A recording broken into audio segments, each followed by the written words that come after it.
In this video, I'm going to be sharing with you a great tip to help you find chanterelle mushrooms. If you take the time and actually really employ the skills that I'm going to show you in this video, you're going to have access to mushroom spots that no one has found before. Right now, I'm on an abandoned logging road, and 9 times out of 10, abandoned logging roads have yielded really great chanterelles in good weather years, that is. I'm going to show you how we can find these abandoned logging roads.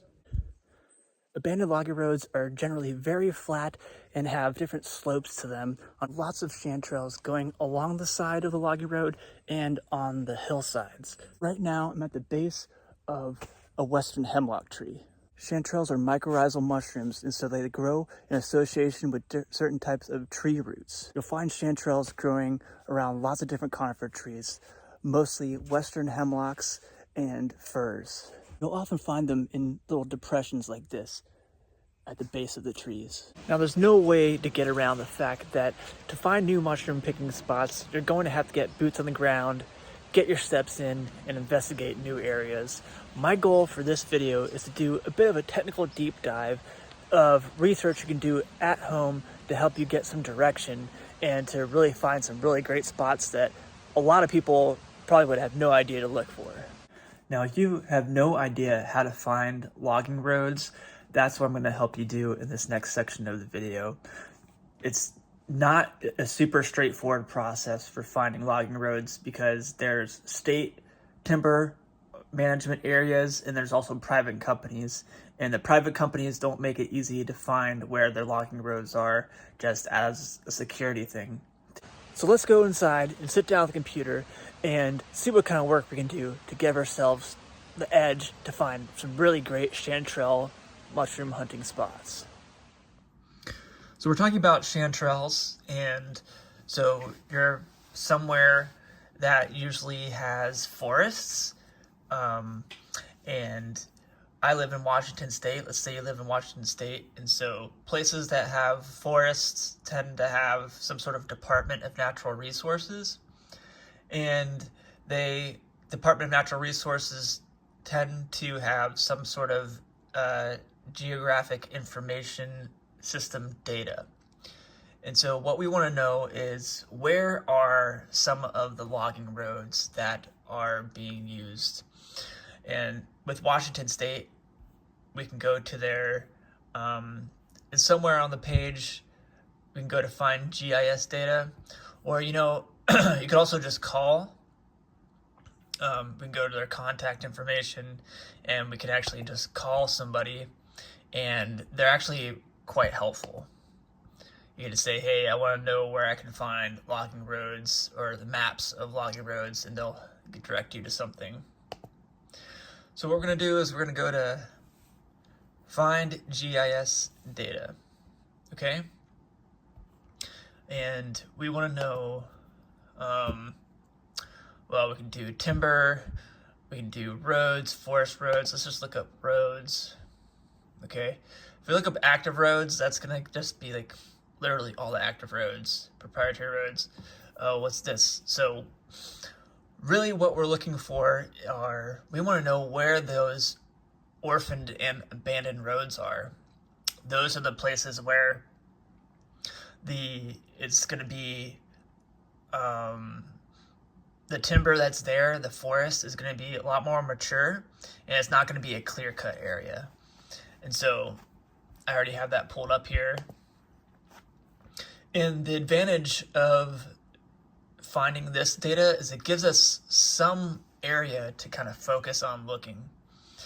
And so what we can see here, all these blue data points are sections of road that were used for some sort of resource management that are no longer in use. Okay? So you can find your area. For me, we're going to go to one of the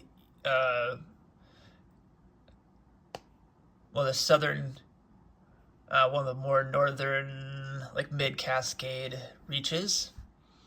And we'll look at this area here. Maybe I live in this general area and I want to focus on this area here. Like, okay. And so First, I've identified that there are some abandoned resource management roads here. Okay. Then what we can also look for with GIS data are Department of Natural Resource gates. Gates, gated roads are generally a good sign that, the gated roads from DNR usually lead to long tracks that you can explore.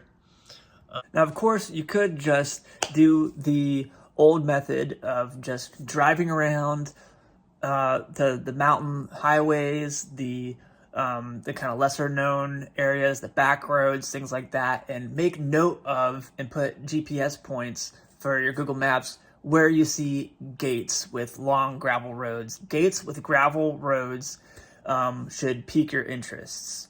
Especially the more overgrown they look, the more like forested. Those are the places that you really want to focus on, and you can all just park your car there and walk down them. And let's just get oriented here.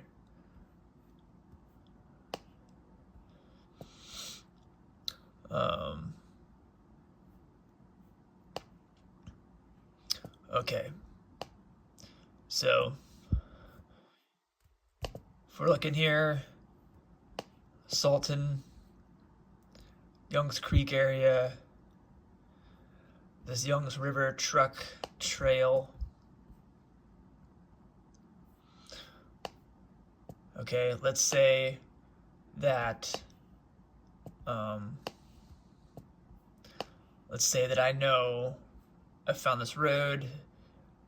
Okay, I'm trying to track, okay, where is this? This is 299th Avenue.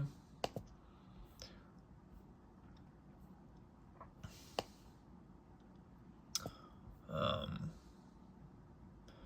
299th Avenue.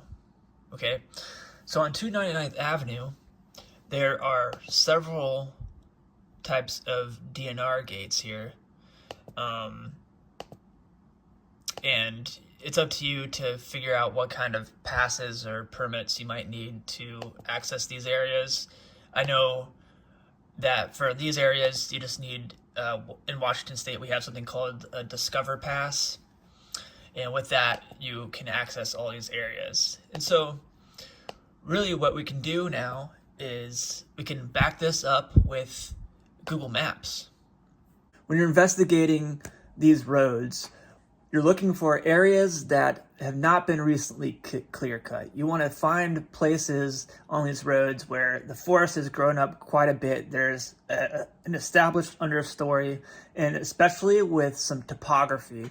You really want the flat logging road with hills.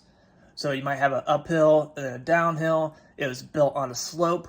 The logging road was built on a slope, and you want it to be an established forest. It has not been recently clear-cut with a bunch of saplings. You want primarily conifer trees as the dominant tree species in the area.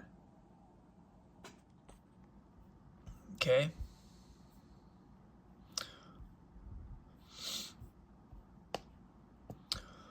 What we can do here is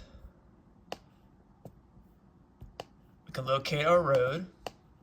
This is Benhauer Road, Cedar Ponds, Potson Road. So this kind of, all right, and then 299th.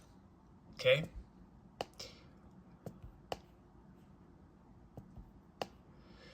So a cool little trick here is we can look at, so many people have contributed to the street images portion of Google Maps.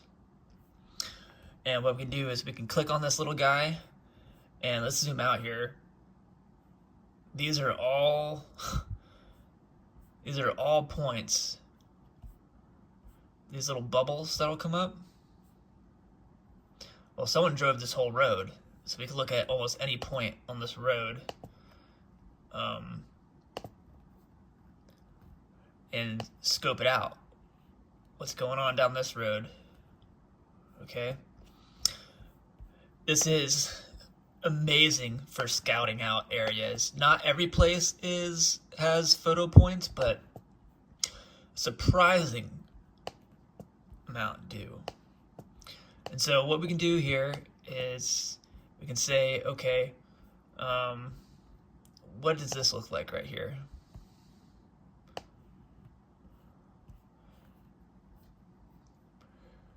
All right, what is this? A bridge. Okay, we can actually travel from point to point here. What's it look like further down this road? Okay, it looks like some people are parked off of here. What's going on over here?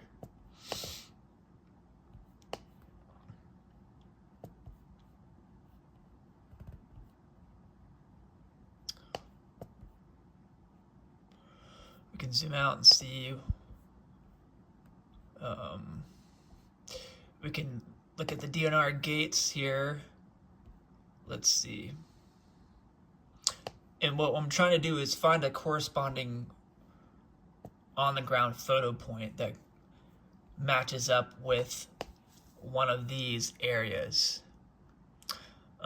So we got this kind of forked area where Young's River Truck Trail meets up with Dagger Lake Road.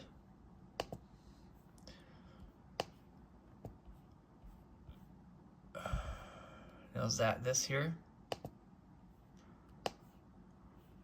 Okay, look at that. Okay, so here's a gate. Okay, so a lot of these gates are going to be shut. You're not going to have access to them to drive down. That's usually something that holds true, that you're not going to be able to access them with a vehicle. You're going to have to park off to the side. But anytime you see a gate, you should question that, what's down there.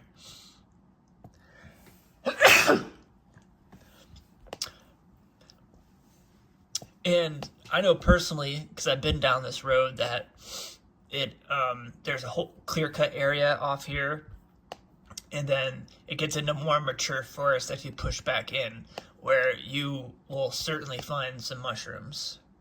So I'll throw one more thing at you. Department of Natural Resources in Washington has a pretty robust LiDAR program, which is awesome. It basically removes the vegetation and shows you what the actual ground topography looks like. Just like this. So what that means is that if we look at our area that we were investigating before, you also have some cool base maps you can mess with. If you're not used to dealing with geographic information systems and publicly available maps like this, I highly recommend that you start practicing using them. They're not too hard to use, and they generally have like a way to, they have some like help.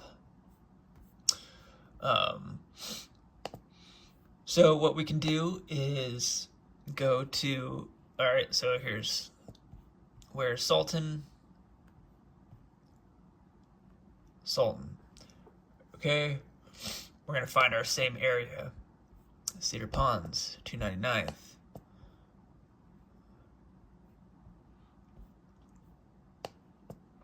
Where's Young's River? Dagger Lake Road.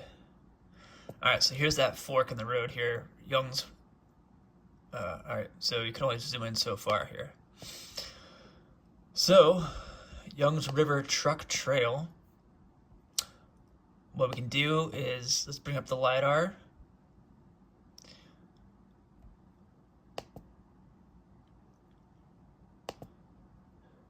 And what we can see is where these flat areas are.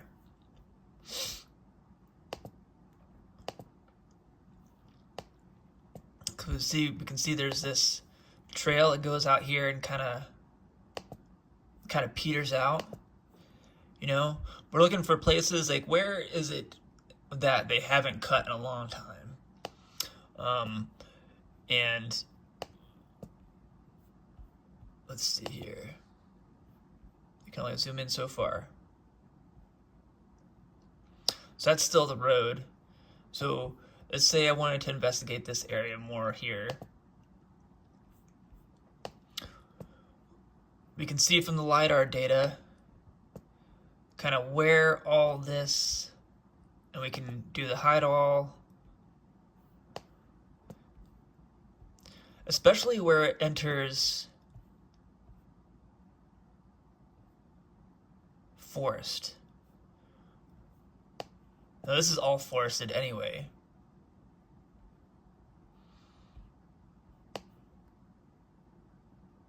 Stossel Creek.